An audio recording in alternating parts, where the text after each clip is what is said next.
Good afternoon. My name is Bruce Knight, former chief of the Natural Resources Conservation Service, now a consultant working with the National Cotton Council, trying to help members of the Cotton Council make sense and get greater access to the conservation programs. And we're talking today about opportunities for a producer to participate in that are easement programs. Less widely known are the easement programs.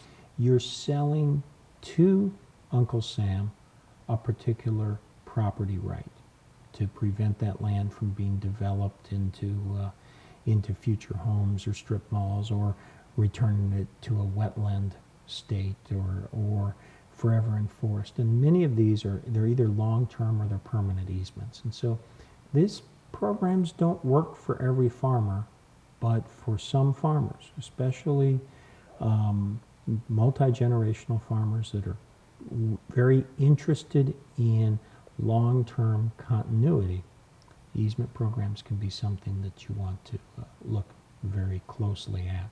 Easements can be the way that you can help make sure that that land is available to be farmed from now into perpetuity for folks. But it's a very, very individual choice, and I always encourage farmers to look hard at easements because of how personal that particular decision and that choice may be. In perpetuity is a very long time. That easement is going to outlast you or I as the operator of that land.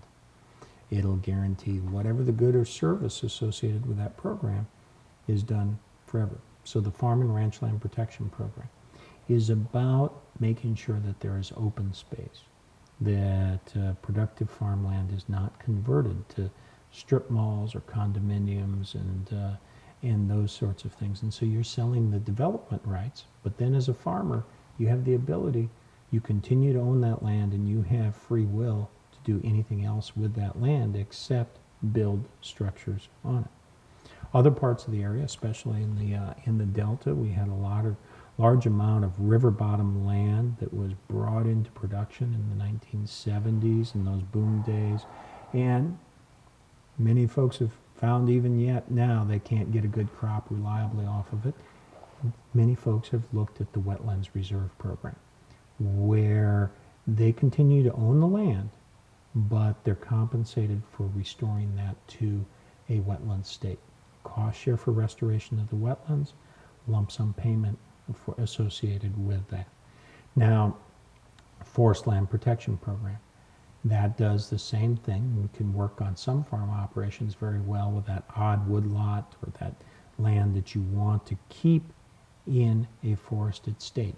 Very popular program is the Grasslands Reserve program, used to preserve land in a grassland state that are out there. But these are either long-term or permanent easements, and one needs to do.